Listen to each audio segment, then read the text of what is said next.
자, 이제 우리가 이제 신속통합기획 재개발에 대한, 신속통합에 대한 이야기를 한번 해볼까 하는데요. 2021년 12월 8일 날, 이제 오늘 나온 내용이잖아요. 서울시 신속통합기획 민간재개발 후보지가 21곳이 선정이 되었습니다. 뭐 다 아시는 내용들이잖아요, 이 내용들. 그죠? 다 아시는 내용인데, 일단은 후보가 된 지역들을 한번 볼까요? 뭐, 이렇게 21곳이 되었습니다. 인터넷에다 뉴스 오고 뭐 도배가 지금 다 되어 있으니까, 다 나와 있는 내용인데, 여기서 우리 심의사님 혹시 뭐 하시고 싶은 얘기? 제가 이 지역 중에 7개를 내가 맞췄다. 아, 이 지역 중에서 7군데를 우리 심의사가 맞췄다. 네. 그리고 또 하나, 없나요? 안 되는 지역도 맞췄습니다. 제가. 안 되는 지역들도 맞췄다. 도청과 예. 도청 좀 어려울 것 같다라고 말씀드린 부분이 있고, 저는 요번에 이제 발표한 지역을 대충 보게 되면요, 당연히 될 수 있는 지역도 있고 생각도 못했던 지역이 좀 나눠져 있거든요. 또 가장 제가 또 눈여겨봤던 지역들 같은 경우들은 일종 주거 지역에 대한 부분은 제가 눈여겨 좀 본 적이 있었었는데 결국 이번에는 일종 주거 지역은 다 빠졌다. 일종 주거 지역은 다 빠졌다. 네, 결국 1종과 2종, 3종이 혼재되어 있는 지역만 됐다. 그러니까 앞으로 2차, 3차 또 민간 재개발에서도 일종 주거 지역으로 돼 있던 그 일종 주거 지역으로만 돼 있는 지역들은 앞으로 또 요 상태로만 간다고 하면 평가 기준을 똑같이 간다고 했을 경우에는 일종 지역은 좀 더 어렵다. 그래서 앞으로 투자하신다고 한다고 했을 때 일종 지역을 좀 피해야 되는 지역이지 않을까. 일종만 돼 있는 지역을 말씀드리는 거예요. 일종, 이종 산재되어 있는 지역 말고, 네, 그렇죠. 그러니까 이번 결과로 봤을 때는 일종으로 이루어진 지역은 좀 피했으면 좋겠다. 그렇죠. 일종만 이루어진 지역은 그럴 수도 있겠네요. 왜냐면 한 군데도 안 됐으니까. 아무리 노후도가 심하다고 하더라도.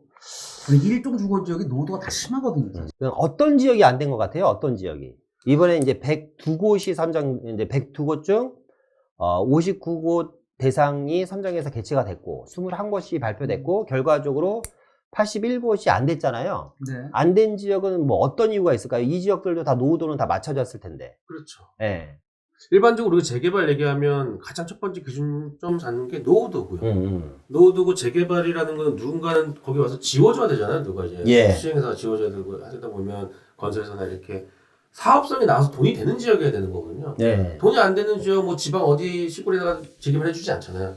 돈이 되는 지역 그렇게 판단했었는데 그래서 102군데 중에 노후도도 괜찮고 사업성도 나오고 이렇게 원하는 지역들 몇 군데 찍어놓은 지역들이 있었는데 그 지역이 안 된 데들이 몇 군데 있더라고요. 그러니까 안 된 원인은 뭘 생각하시냐는 이제 거지. 저희 일반적으로 생각하는 거하고 서울시가 갖고 있는 기준점하고 틀린 것 같아요. 어떤 기준점인 것 같아요, 서울시는? 서울시는 지금 아마 뭐 자료에 나와 있지만 떨어진 지역들 같은 경우에는 좀 반대하는 지역들 같은 경우는 많이 떨어뜨렸거든요. 반대율이 상승하는 지역들. 그리고 좀 이제 지체될 수 있는 지역들. 그러니까 기본적으로 서울시는 일단 주택 공급 대책 방안 중에 하나가 나온 거잖아요. 그러니까 빨리 공급할 수 있는 주택 지역. 공급을 빨리 할 수 있는 지역들이 좀 많이 선정되지 않았나. 그렇게 보고 있습니다. 저도 뭐 같은 의견 중에 하나인데요. 일단은 구역 내 이해관계가 좀 복잡한 지역들, 그러니까 반대 세력이 좀 있는 지역들 같은 경우들이 아마 제가 보기엔 탈락한 게 좀 많은 것 같고요. 또 하나는 현재 지역주택조합을 현재 구성해서 진행하는 곳은 다 배제된 것 같아요. 그 다음에 가로주택정비사업으로 혼재되어 있는 지역들도 배제가 됐습니다. 그러니까 결국은 지금 현재 사업을 진행한다고 했었을 때 속도가 좀 빨리 갈 수 있는 지역들. 을 우선적으로 좀 뽑은 것 같아요. 제가 봤을 때는. 그렇죠. 그러니까 오세훈 서울시장이 이제 급하잖아요. 그러니까 2만 몇천 을 빨리 공급해야지 되니까. 그렇기 때문에 그러니까 잡음이 많은 지역. 그러니까 여기 보니까 이러네요. 구별 한 곳씩 선정 원칙을 삼았으나. 그렇죠. 그래서 25개라는 그렇죠? 거죠. 원래 그렇게 하려고 했으나 지구 단위 계획 구역이라든가, 그죠? 관련 계획과 적합성이 부족하지 않거나, 그러니까 예를 들어서 지구 단위 계획 구역이 지정되어 있거나, 그러니까 여러분들이 앞으로 재개발, 신속통합이라든지 공공재개발 지역을 투자를 하고 싶으면 토지 이용 계획 확인을 띄워봐서 그 지역에 지구 단위 계획 구역이 지정되어 있거나 아니면 현장 답사를 했는데 아까 우리가 심의사가 얘기한 것처럼 가로주택 정비 사업이라든가 또 뭐예요? 지역주택조합이라든가 요런 것들이 진행하려고 하는, 그러니까 2중, 3중으로 재개발 하려고 하는 지역들은 다 빼버린다. 그러니까 복잡하면 빼버린다. 그리고 반대하는 사람이 30%만 넘어도 그 지역은 일단 빼버린다. 뭐 노후도가 아무리 좋고 뭐 그 지역이 뭐 접도율이 뭐 엉망진창이라서 당장 쓰러질 것 같더라도 급하다 보니까 빨리빨리 재개발될 수 있는 지역 쪽으로만 선정을 하다 보니까 여러 가지 개발 계획이 있는 지역이라든가 현금 청사자가 많은 지역이나 이게 똑같은 얘기거든, 사실상. 현금 청산자가 많은 지역은 신축이 많은 지역일 거 아니에요. 그죠? 그리고 공모가 반대인 분들은 이해관계에 의해서 싫어하시는 분들이고. 그러니까 공모가 반대인 지역들은 뭐냐면 뭐 제일 많은 게 뭐야? 단독주택 비율이 너무 많다든가. 단독 다가구 비율이 너무 많다든가. 우리 뭐 상업시설. 상업시설 비율이 너무 많다든가. 이런 지역들은 빼버리겠다라는 겁니다. 앞으로도 그럴 가능성이 상당히 많다. 그래서 중구와 강남구, 광진구 세 군데가 이번에 제외됐는데 글쎄 다음에도 제외될지 안 될지는 모르겠습니다. 일단은 이번에 이슈는 이건 것 같아요. 이슈는 이제 권리산정 기준일이잖아요. 이거에 대해서 한번 우리가 이야기를 하고 이제 마무리하는 시간을 한번 갖도록 하겠습니다. 일단은 이제 이번에 21곳이 2021년 9월 23일 날 권리산정 기준일이 돼서 이때 뭐 소송하고 뭐 난리 났었잖아요. 그때 이제 지정이 됐어요. 선정된 곳은 9월 23일 날이 권리산정 기준일이고 그리고 오늘 날짜로 토지거래 허가구역으로 구역 지정은 되고 발효일은 1월 3일입니다. 1월 3일 날 이제 토지거래 허가구역이 이제 진행이 되다 보니까 여기는 사지도 팔지도 못한다. 그러니까 이 토지거래 허가구역이 아파트랑 틀려요. 강남권 아파트 같은 경우는 토지거래 허가구역으로 묶여도 거래가 되죠. 왜? 실거주를 할 수가 있으니까. 근데 다 쓰러져가는 빌라에 누가 실거주를 하려고 재개발이 10년 있다 될지 15년 있다 될지 뭐 서울시 얘기대로 10년 있다 될지 모르는데 여기를 가족들과 들어가서 산다. 현실 가능성이 그러니까 여기는 이제 거래가 끝났다고 보시면 돼요. 여기다가 건축허가 제한이 일어나다 보니까 이 지역에 조합원 늘어날 일은 없다. 미선정 구역 같은 경우는 2022년 1월 28일이죠. 그리고 여기가 그러니까 81곳을 얘기하는 겁니다. 81곳이 2022년 1월 28일 날 권리산정 기준일로 정해지고 여기가 2022년 1월 중으로 토지거래 허가구역으로 또 묶입니다. 미선정 구역도 토지거래 허가구역으로 묶이다 보니까 공모가 들어간 지역들은 다 묶이는 거예요. 그러니까 나는 이제 이렇게 생각해. 권리산정 기준일도 이제 의미는 없다. 안 그래요? 아니 땅을 사야지 집을 짓잖아. 실거주 안 하면 땅을 못 사는데 어떻게 땅을 사서 집을 짓나. 일단은 맞잖아요. 그죠? 미선정 구역 같은 경우도 보시면 건축허가 제한데 똑같이 2022년 1월이죠. 들어가기 때문에 아마 뭐 건축주들 이제 우리가 말하면 이제 집 건설회사들 건설회사는 아마 조금 앞으로 좀 힘들어지지 않을까. 밥 먹고 살기 힘들겠죠, 많이. 거기에 맞춰가지고 아마 공인중개사 계시는 분들도 이렇게 서울 지역의 웬만한 지역들을 이제 거래를 이제 묶게 되면 그 많은 공인중개사도 이제는 밥 벌어먹기 힘든 상황이 생길 수도 있는 상황일 것 같거든요. 이게 그냥 단순하게 허가구역으로 지정하고 건축허가 제한을 한다는 게 물론 투자자들에 대한 뭐 투기꾼들을 근절하겠다는 내용도 있지만 그것 때문에 부동산 거래로 먹고 사시는 분들 같은 경우들은 좀 더 힘들 것이다. 그러니까 이제 예를 들어서 우리 여기 발표된 지역들은 부동산들은 다 이제 옆 동네로 이사 가야지. 그죠? 제가 봤을 때는 남아있는 부동산들은 이제는 사기꾼들이 제일 많이 남아있지 않을까. 그래요? 왜냐면 벨포도거든요. 잘 모르고. 이게 이제 뭐 잘 모르시는 부동산 잘 모르시는 분들이 현장 가게 되면 보통 이런 구역도 제일 많이 하시는 분들이 요즘은 잘 모르고 현장 가는 사람들은 없어. 그러니까 집을 사지 않고 그분들이 대부분 뭘 사라고 하냐면 나대지를 사라고 합니다. 토지를 내가 사줄게. 어차피 집은 토지거래 허가구역이기 때문에 못 사니까 18제곱미터 미만 뭐 이런 것들 그거를 쪼개서 판다니까요. 5평씩 3평씩 쪼개서 거. 말도 안 돼서 도로 3평 뭐 나대지 6평 지금 그런 걸 속는 사람들이 있을까? 많습니다. 어쨌거나 지금 이번에 102곳 이번에 예비 신청을 냈던 102곳은 전체가 1월 달 안에 토지거래 허가구역으로 싹 다 묶여버린다. 1월 달 안에 건축허가 제한 지역이 일어나서 신축을 못한다. 이번에 선정되는 곳은 9월 28일 권리산정 기준일이고 나머지 81곳 탈락된 곳은 1월 28일이 권리산정 기준일이다. 이 부분 아셨으면 좋겠고 입주권이 안 나온다. 문제는 뭐냐면 이렇게 권리선정 기준일과 토지거래 허가구역이 광범위해지면 질수록 서민들의 고통, 그러니까 여기에 포함되지 않은 전월세를 생각하시는 분들의 서민들의 고통은 상당히 클 것이다. 가중이 될 것이다. 엄청나게 가중이 될 것이고 점점 투자를, 그러니까 늦게 하면 제가 손해라고 얘기하는 게, 늦게 하면 늦게 할수록 뭔가 복잡해지고 다양해지고, 규칙들이 많이 생겨요. 그러다 보니까, 이번에도 마찬가지입니다. 그럼 앞으로, 그럼 102곳을 뺀 나머지, 서울시가 엄청나게 강북 지역이 많은데, 네. 그죠? 앞으로 400~500군데가 더 나올 수도 있는데, 그 지역들은 어떻게 되냐? 걔네들도 2022년 1월 28일이 권리산정 기준이에요. 그러니까 서울시에서 앞으로 1월달 이후, 내년, 그러니까 1월 28일 이후에는 뭘 못 본다? 신축 빌라 못 본다. 네. 그러면 엘리베이터가 있는 신축 빌라의 몸값은 또 외상외로 엄청나게 고평가될 수가 있어요. 왜? 전월세 들어가는 사람들은 당장 엘리베이터에 있는 신축 빌라를 얼마나? CCTV 다 들어가 있겠다. 그죠? 풀옵션에다가. 이런 게 귀해질 거 아닙니까? 주차장도 잘 돼 있고. 그러니까 신축 빌라의 몸값이 재개발과 상관없이 많이 치솟을 것 같아, 나는. 네. 2~3년 후에. 2~3년 후에. 그리고 토지거래 허가구역은 선정일 기준으로 한다고 하니까 이거는 이제 다 언제 선정할지 모르니까. 어쨌거나 권리선정 기준으로 막강히 막아놨고, 신축 빌라를 그럼 우리는 언제 구경할 수 있냐? 2024년부터 구경할 수가 있다, 이제. 네.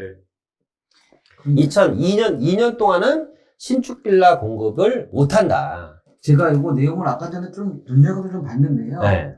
이게 보시게 되면 2030년 말까지만 적용할 예정임으로 되어 있거든요. 예정임으로 한다고 하면은 아마 제가 봤을 때 여지를 또 뒀네. 여지를 여지에 여지를 뒀네. 이게 지금 현재 보면은 아마 개인적으로 봤었을 때는 재산권 침해가 좀 들어가기 때문에 아마 이게 위헌으로 나올 가능성이 좀 크거든요. 그래서 제가 봤을 때는 적용할 예정으로 해놓은 거고 아마 내용이 이런 내용들 예정임이라고 몇 군데가 더 있거든요. 그래서 물론 그 오세훈 서울시장이 어떻게 이거를 좀 강력하게 밀고 나갈지는 모르지만 이게 사실은 저희가 항상 얘기했었던 공공주도복합 개발, 그러니까 우리가 이사 부동산 대책이 있었던 우리가 욕을 엄청나게 했잖아요. 사실 정부한테 이건 재산권 침해 아니냐라고 그렇게 욕을 했는데 지금 우리가 이런 얘기하면 좀 그렇지만 좀 믿었던 오세훈 서울시장도 개발을 하기 위해서 똑같은 상황으로 간다고 썼을 때 아마 민원이 엄청나게 들어갈 것 같아요. 근데 이제 저는 이렇게 생각을 하긴 해요. 투기방지 대책은 필요하다. 네. 투기방지, 왜냐면 이게 안 되면 무한대로 지분 쪼개기가 되기 때문에 결국 서울시가 이제 그 재개발하기에는 점점 힘들어지는 건 맞는데, 그러니까 글쎄요, 참 이게 양날의 칼인 것 같아요. 개발을 하긴 해야지 되고, 개발을 하게 되면 투기 수요든 실수요든 어쨌거나 수요는 늘어나고, 이걸 막기 위해서 일정한 규제는 해야지 되는데, 그 규제에 대한 기준을 어디까지 잡느냐라는 건데, 저는 이렇게 했으면 좋겠다는 거지. 권리산정 기준일을 이렇게 딱 못 잡아놓지 말고, 권리산정 기준일을 선정일 기준으로 하면 어떨까라는 생각은 들어요. 선정일 기준으로. 그것도 좀 비슷한 생각이긴 한데요. 네. 저는 선정일 기준보다는 일단은 건축 허가 제한을 미리 먼저 했었으면 좋겠다. 그거는 너무 괜찮죠. 네. 예를 들어서 동의율이 만든 지역 같은 일어날 일이 없잖아요. 네. 그러니까 동의율이 어느 정도 만든 지역 같은 경우에는 1년이고 2년이고 건축 제한을 먼저 묻고요. 그리고 난 다음에 다시 한번 심사를 해서 주민들의 동의율까지 다 보고요. 네. 그리고 난 다음에 권리산정 기준을 정하고 토지거래 허가 지역하는 게 맞지 않나. 그건 제 생각이거든요. 만약에 제가 서울시장이라면 그렇게 할 것 같은데 급하다 보니까 그죠?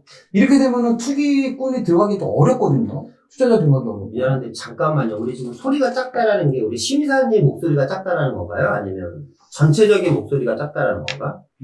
우리 마이크 다 이거 좋은 거거든요. 잠깐 못 들어. 하비비님이 네. 토지거래가 허가구역으로 묶이면 네. 실거주 안 하고 주민등록만 네. 올려놓고 내가 안 살면 어떡하냐? 어떻게 예전에 되냐? 그거 같은 네. 맥락으로 아파트 2년 실거주, 재건축 할 때도. 근데 이거 걸리면 있잖아요. 이거 그러면은 입주가 저거 돼요. 네. 인정 안 해줘요. 그러니까 이거는 저희가 하시라 마시라 할 건 아닌 것 같고요. 네, 저는 하시는 분을 알고 있기 때문에. 네. 근데 어디라고 말씀드리기 어렵지만 하고 계신 분들이 저는 꽤 많이 계신 걸로 알고 있거든요. 그리고 이번에 저희가 이제 얘기하다가 말씀 안 드린 게 있는데 이번에 81곳이 떨어졌잖아요. 네. 얘네들은 이제 바로 진행되는 공공재개발에 신청할 수 있죠. 신청을 그냥 그대로 하시면 돼요. 그대로 할 네. 수가 있습니다. 그러니까 다시 동의서를 안 받고 그대로 할 수 있기 때문에 이번에 공공재개발도 엄청나게 인기가 많을 것이다. 왜냐면 이게 신속통합 민간재개발과 거의 틀이 똑같이 움직이는 거기 때문에 아마 여기도 인기 많을 것 같고, 그래서 81개 지역이 지금 아마 진짜 아까 얘기한 피가 5억씩 붙었어요. 네. 5억씩 붙었다고 하는데, 얘네가 1월 28일 이후로 권리산정 기준일이기 때문에 신축 같은 경우는 더 비싸질 거고, 이제. 그죠? 그리고 구축 같은 경우도 인기가 엄청나게 많지 않을까라는 생각이 듭니다. 분명히 서울시에서 원치 않는 지역일 가능성이 크기 때문에 다음에 또 신청하더라도 떨어질 가능성은 배제 안 할 수 없는 거거든요. 이게. 물론 떨어질 가능성이 있겠지만 일단 공공재개발 들어가는 것 같은 경우에는 일단은 가장 중요한 공공재개발의 핵심 포인트는 제 생각은 그래요. 일단은 근생이 많은 지역 같은 경우에 그걸 대체할 수 있는 부분이 공공재개발이다. 왜냐하면 공공재개발에 들어갔을 때는 사업의 주체는 물론 소유자긴 하지만 거기에 업무 대행을 맡아주는 게 LH나 SH가 진행을 해주는 거거든요. 그러면서 그 지분들의 대책 방안들, 그러니까 현재의 상업시설을 운영하시는 분들의 대체를 할 수 있는 부분을 일부 진행을 해드릴 거고, 또 거기 지금 거주하고 계시는 세입자들에 대한 대책 방안도 같이 진행할 수 있는 부분이 공공재개발이기 때문에 그런 이해관계 때문에 좀 안 맞았던 현장들, 그런 지역들 같은 경우는 공공재개발도 도전해 보시는 것도 상당히 좋지 않을까. 그런 지역들이 몇 군데가 있거든요. 민간 재개발 신청을 했는데 상업시설이 많아가지고 그분들의 반대로 인해서 그렇죠. 만약에 선정되지 않은 지역들 같은 경우에는 공공재개발이 조금 더 이룰 수도 있다. 그게 아마 각 SH나 지자체에 있는 담당자들이 아마 일부 사업 설명의 형태로 해가지고 얘기를 미리 해줄 것 같아요. 네. 그래야지만 정확하게 이 사람들이 내가 이런 그 개발을 진행했었을 때 내가 손해 보는 게 없구나, 내가 이득 보는 게 너무 많구나라고 해야지만 가능한 거거든요. 네. 그래서 아마 사업 공모할 때 아마 사업 설명의 일부 좀 같이 좀 해줘야 되지 않을까. 그래야지만 좀 동의율이 좋아지지 않을까 생각을 하고 있어요. 참. 휴리스틱님이 이번에 떨어진 지역은 내년에도 동의서 재활용 가능한가요? 신통 기획이면 가능합니다. 그죠? 그냥 이번에 선정되지 않은 구역은 다음 공모에 재신청이 가능하다. 다만 민간 재개발 공모 신청서는 공공재개발 동의서는 사용할 수 없고 다음 공모에 재신청이 가능하다라는 것은 그러니까 신속통합 민간 재개발은 가능하다라는 거잖아요. 그러니까 아마 그것도 한번 신청하면 또 동의도 더 받을 겁니다. 기본적으로 왜냐면은 동의율을 올려서 동의율도 높이기 위해서 높이게 한 40% 뭐 이런 식으로 최소한 75%를 맞추겠죠. 왜냐면 바로 조합 설립할 수 있는 동의이기 때문에 그렇게 이게 지금 한 군데가 그런 지역이 한 군데가 있거든요. 네. 75% 돼가지고 거긴 내가 무조건 바로 됩니다. 네. 라는 지역이 있기 때문에 그 지역은 이번에 됐거든요. 그러니까 이렇게 75%를 최대한 맞출 거예요. 아마 좀 성질 급하신 조합원들 같은 경우에 사업을 빨리 진행하고 싶은 분들은 계속 동의율이 많으면 많을수록 반대하시는 분들이 적다는 얘기이기 때문에 그렇죠. 그렇죠. 아까는 대표님이 말씀하신 대로 30% 반대 세력이 있다고 안 되는 건 뭐냐면 결국 75% 이상 동의를 받아야 되는데 그러면 반대 세력 25% 해야 되는데 30%가 내가 반대한다고 하면 그 사업은 어차피 안 되는 거거든요. 그런 지역은 벌써 탈락을 시켰기 때문에 아마 동의율을 높이기 위한 동서 진구들은 아마 계속 진행될 것 같습니다. 지도를 보면서 좀 마무리를 한번 해볼까 합니다.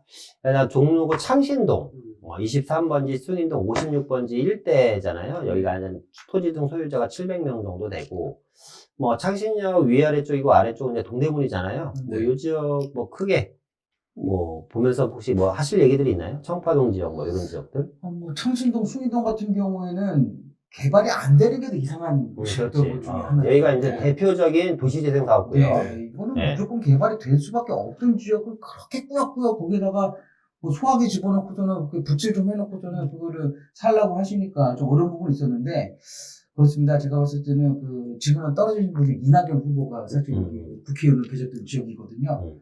이분들이 처음에 국회의원 이낙연 총리를 뽑아줬을 때 재개발이 될 것이다 라고 얘기하신 분들이 많은데 물론 거기서 나오시긴 했지만 그래도 대신 되셨네요. 그렇죠. 축하드립니다. 되게 힘들어하신 분들이 많거든요. 이거요. 아니 여기는 일단은 진짜 불나면 다 큰일 나는 동네예요. 불나면 소방차도 못 들어가는 동네가 많아요. 이 지역을 6년 동안 도시재생 사업으로 벽화 그리고 있었으니 얼마나 지역 주민들이 속 탔겠습니다.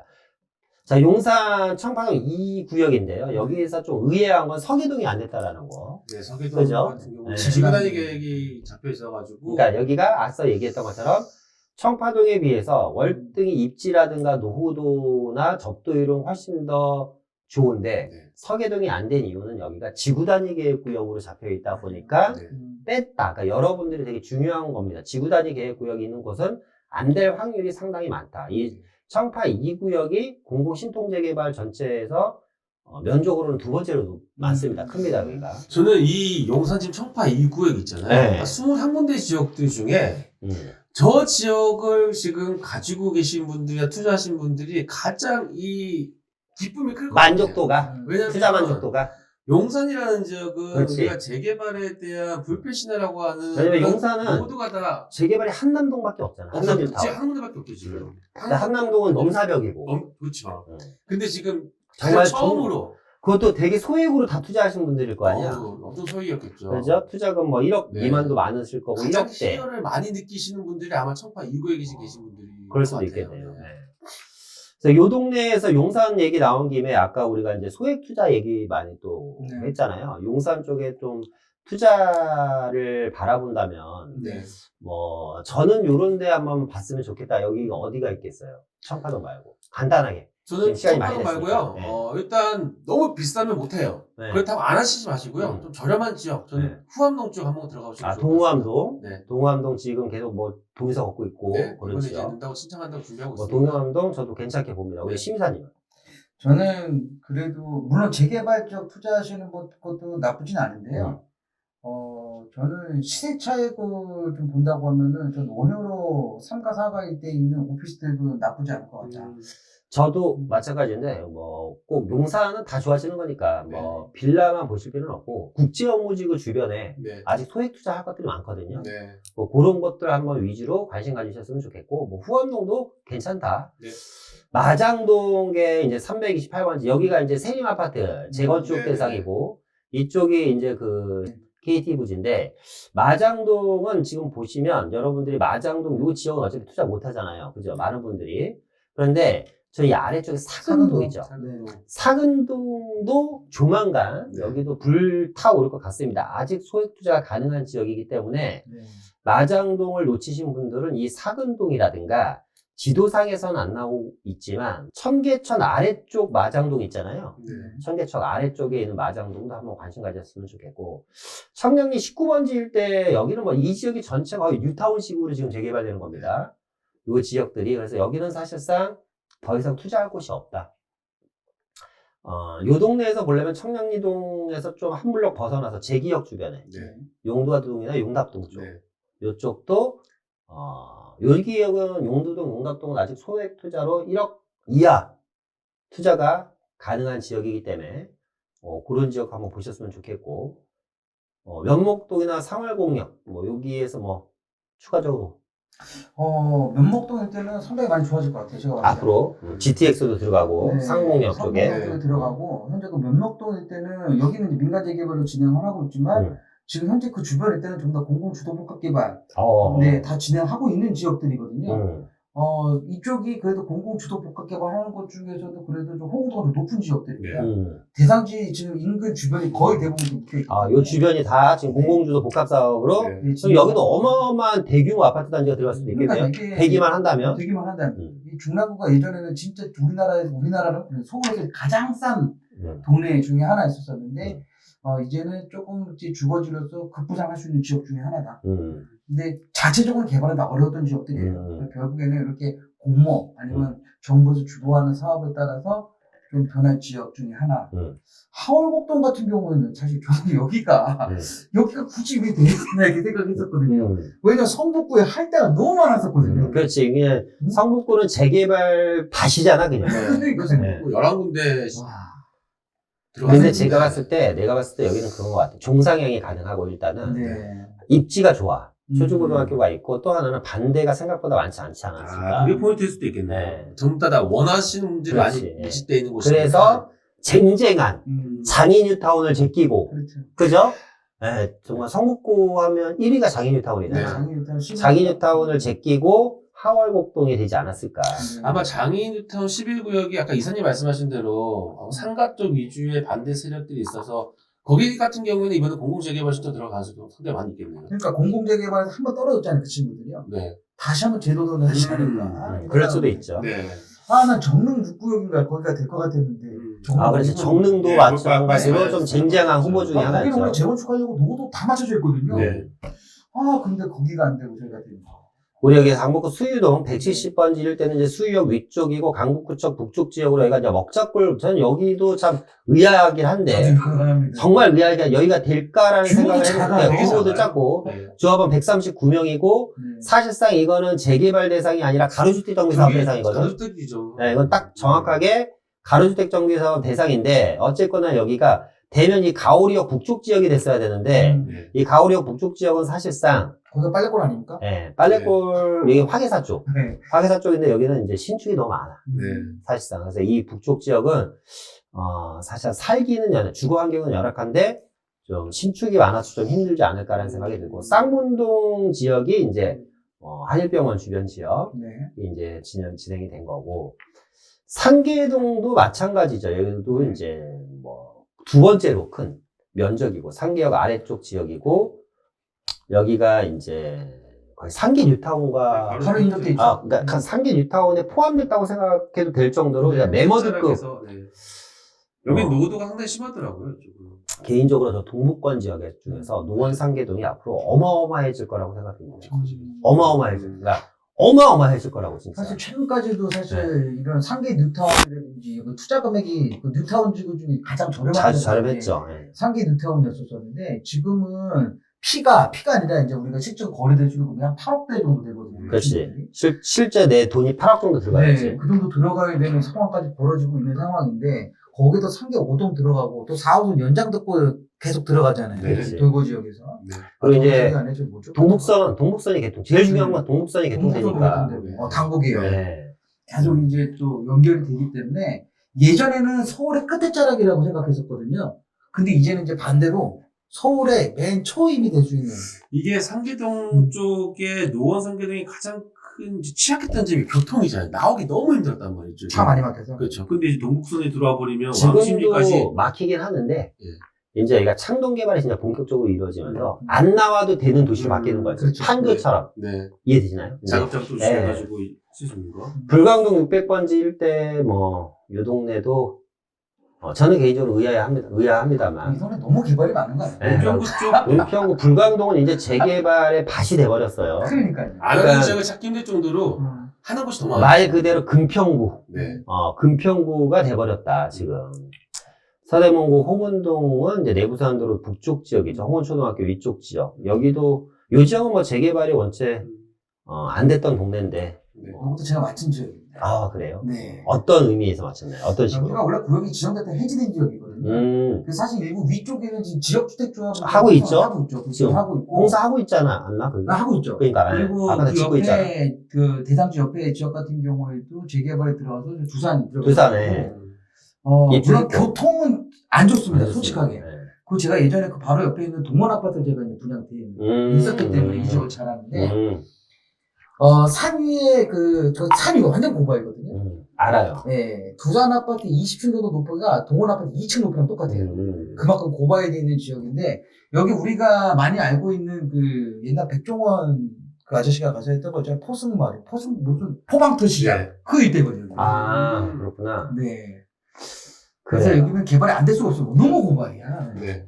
자연 경관 끝내줍니다. 야, 이 공덕동도 보면, 네. 그리고 만약에 되기만 하면, 이것도 제가 맞췄습니다. 여기도 청파동에 계신 분들만큼 네. 환호성을 질렀을 네. 어마어마한 고부가치가 예상되고, 신월동, 여기는 이제 뭐 국회대로 지하 사업과 맞물려 갖고, 여기도 사실 주택 공급을 해야 되는데, 신월동 같은 경우는 이제 부천 영향도 많이 받고, 부천이 또 지금 재개발이 엄청 뜨겁잖아요. 네, 그렇죠. 네, 어마어마하게, 인천 지역에서. 서울시에서 가장 넓은 구역을 자랑합니다. 네. 단점은 교통이 좀 안 좋다. 안 좋죠. 네. 대신 이것도 제가 맞췄습니다. 맞췄어요? 왜 심의사 많이 맞히네. 자랑하고 싶어요. 방화동 맞췄어요? 안 맞췄어요? 이건 생각도 못했습니다. 왜냐면 이 강서구 같은 경우 한 군데가 신청이 들어갔거든요. 근데 방화 2구역에 신청이 들어갔었던 부분인데 이거를 지자체에서 확인을 안 시켜줬었어요. 물어봐도 방화 2구역 내에 계신 분들 동네 부동산에서는 신청했다라고 얘기를 하는데 지자체에서는 알려줄 수 없다라고 얘기를 했었었는데 유일하게 한 군데가 신청해서 한 군데가 된 데가 이제 강서 방화 2구역이다. 여기는 진짜 가리봉동은 저도 예상했던 지역이고 그렇죠. 여기 이제 가리봉 주변도 이제 가리봉 2구역을 필두로 이 주변도 재개발할 때가 많잖아요 아직까지. 그래서 남구역 일대. 남구역 일대라든가 가산 디지털 탈지라든가 구로역 일대라든가 뭐 독산역 일대 제가 뭐 항상 강조하는 지역이지만 요 일대 중공업 지역. 네, 중공업 지역과 이중 주거 지역 네. 여러분들 소액 투자 관심 있으신 분들은 좀 관심 가지셨으면 좋겠고 시흥 810번지 일대는 개인적으로 여기도 저는 좀 의아했던 지역 중에 하나예요. 노후도는 상당히 심한데 여기가 과연 재개발 대상이 맞는지 여기가 하려면 어떻게 보면 이 면적이라든가 토지 모양 이런 걸로 봤을 때는 재개발보다는 재건축에 가까운데 단독주택 재건축 사업. 그리고 거기 시흥동 일대 같은 경우는 소규모 정비사업 시범단지가 지금 여기 세 군데가 있거든요. 이 건축 바운다리에. 그러면 그 친구들도 소규모 정비사업을 하지 말고 이걸로 가면 되지 않았을까? 그렇지. 그거 사실은 논란이 많았었거든요. 소규모 정비사 그 사업 설명회를 가가지고 지자체에서 아주 욕을 엄청나게 먹고 왔거든요. 당한 거 하나도 없이 뭐 내가 갖고 있는 거 소규모 정비사업 했을 때 수익이 얼마나 나는지도 아무도 모르면서 일단 동의서 먼저 작성해 주세요. 막 이런 문제가 좀 있어서. 그러니까 나 이렇게 시흥 같은데 이런 지역이 대표적으로 반대가 없어서 빨리 이런 데 그냥 된 것 같아. 대표적으로. 네. 저는 지금 좀 보면서 계속 이쪽 약간 의아하다고 표현을 좀 하셨잖아요. 근데 이게 또 한 구에 한 군데씩 하다 보니까 좀 의아한 지역들이 나올 수가 있는데 어떻게 보면 도심권 지역 쪽에서 조금 더 시급하게 사업 쪽이 나오면서 원하는 그런 지역들이 많이 있을 수가 있는데 앞으로 만약에 2차, 3차, 4차 근데 이제 그렇게 하다 보면 그런 식으로 도심에 하다 보면 쏠림 현상이 일어나지. 네. 주택 공급도 쏠림 현상이 일어나면 개발을 그렇지. 균등 개발에서 좀 아니면 강북과 강남 그리고 전체 서울 25개 자치구 전체가 좀 균등적으로 개발돼야지 되니까 그래서 순환 개발 방식이 될 수가 있는 게 영등포구 당산역 유가 요것도 참 할 얘기는 많은데 여기가 이제 위치는 끝내주죠. 어마어마하고 여기도 나중에 아파트만 들었으면 한강 조망권에 여의도 불꽃 축제를 해마다 볼 수도 있을 수도 있다 여기는. 거기까지 생각 못했어요. 네, 거기다가 한강 시민공원에 걸어서 가능하고 역세권에 시청 10분 15분 네. 강남 15분 네. 그죠? 영등포 여의도 5분 10분 네. 여의도 10분 거리를 위치할 수 있는 지역. 근데 여기가 원래는 전체가 돼야지 되는데 반토막이 난 이유는 이 아래쪽은 중공업 지역입니다. 위쪽은 이종주거 지역이고 이걸로 봤을 때 신속통합이나 공공재개발은 중공업 지역은 다 뺄 수도 있다. 중공업 지역은 공공주도 복합이라든가 중공업 지역 종합발전 계획을 따로 띄어서 중공업 지역에 대한 개발 계획안을 별도로 만들어서 고밀도 개발로 진행할 수도 있다라는 거예요. 그러니까 이게 이 중공업 지역에 계신 분들이 속상해할 게 아니라 외려 역세권 개발법 적용받아서 고밀도로 갈 수도 있다라는 걸 알아주셨으면 좋겠어요. 여기는. 용적률을 많이 상향시켜서 그죠? 진행하게. 네. 근데 아까 저기 중공업 지역은 안 될 것 같습니다. 나라 땅이 있어서 네, 거기 이제 나라가 이제 땅을 많이 갖고 있기 때문에요. CIA라고 얘기 되는 거예요. FBI라고 해야 됩니까? 국정원이라고. 국정원. 이거 길 나갔다가 또 방송 뭐 문제 생기는 거 아니겠죠? 뭐 국정원 땅이 있으니까 있는 거죠. 국정원 땅이 그거는. 있습니다. 확실합니다. 제가 그분 명함을 받은 적이 근데 있어요. 국정원 땅이 있어서 될 수도 있어. 어쨌거나. 다시. 자, 상도 14구역. 상도동도 사실상은 대기만 하면 논하는 자리. 그리고 이제, 그죠? 여기도, 지역주택조합이 많죠. 저기서 그 지도상에 1시 방향, 12시에서 1시 방향이 지역주택조합. 그렇죠. 여기가 지역주택조합. 지금 이제 이주하고 있고. 네. 그 바로 밑에 지역 같은 경우가 이제, 서부선 연장 계획.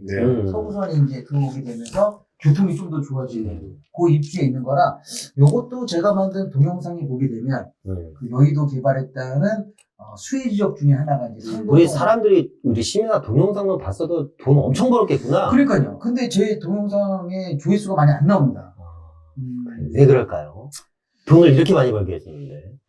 앞으로 이제 이 영상을 필두로 이제 많이 보지 않을까 싶어요. 7군데를 마셨으니까. 좀 걱정이 되는 게 이 영상도 혹시 조회수가 많이 안 나올 것 같아요.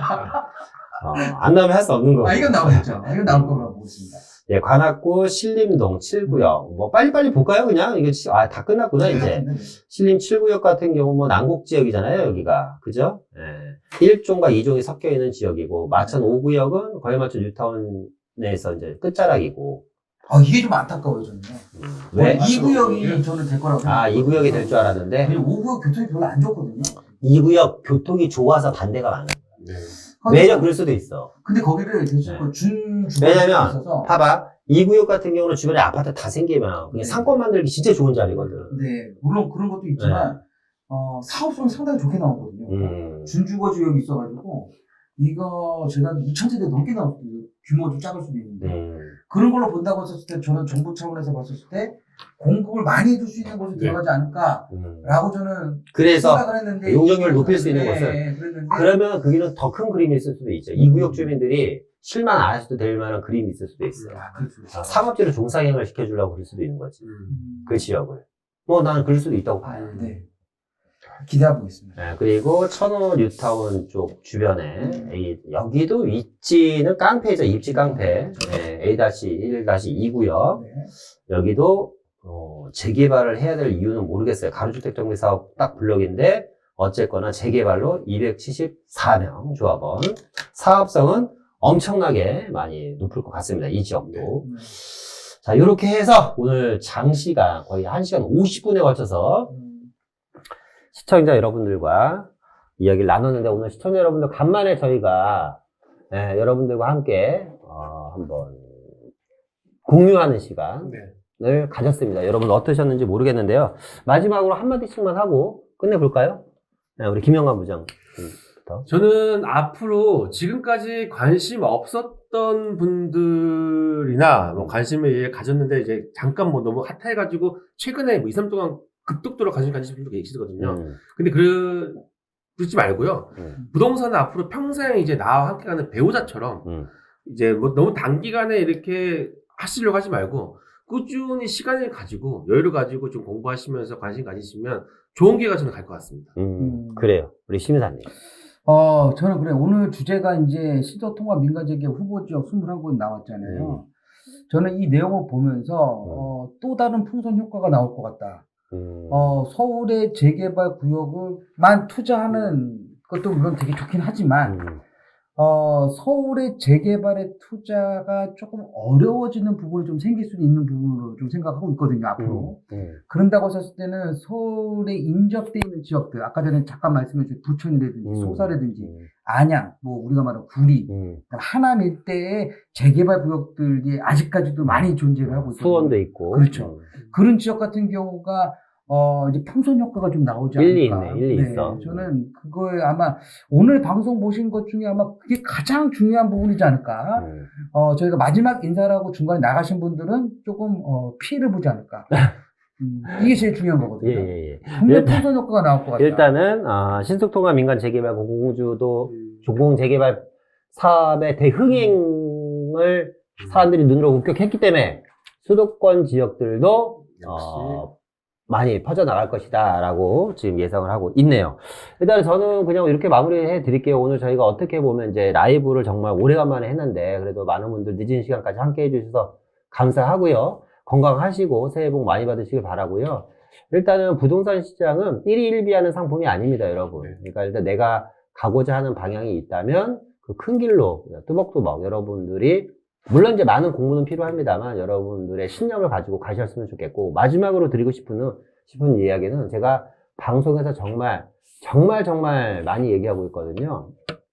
방향성을 보고 가자. 큰 방향성이 상당히 중요하다. 시장이 어떠한 방향성으로 흘러가고 있는지를 여러분들이 좀 복합적으로 그러니까 뉴스에서 나오는 오늘 오른다는 뉴스, 가격이 폭등한다는 뉴스를 갖고 즐거워할 필요도 없고 가격이 조금 빠지고 매물이 쌓인다는 뉴스를 받고 실망하거나 슬퍼하거나 두려워할 일도 없습니다. 큰 흐름과 방향성을 보고 가시다 보면 여러분들은 모두 승리자가 되지 않을까라는 생각이 듭니다.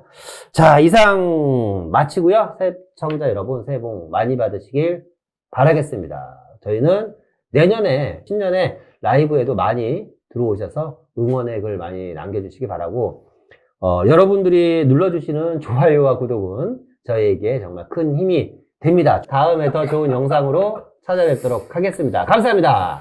감사합니다.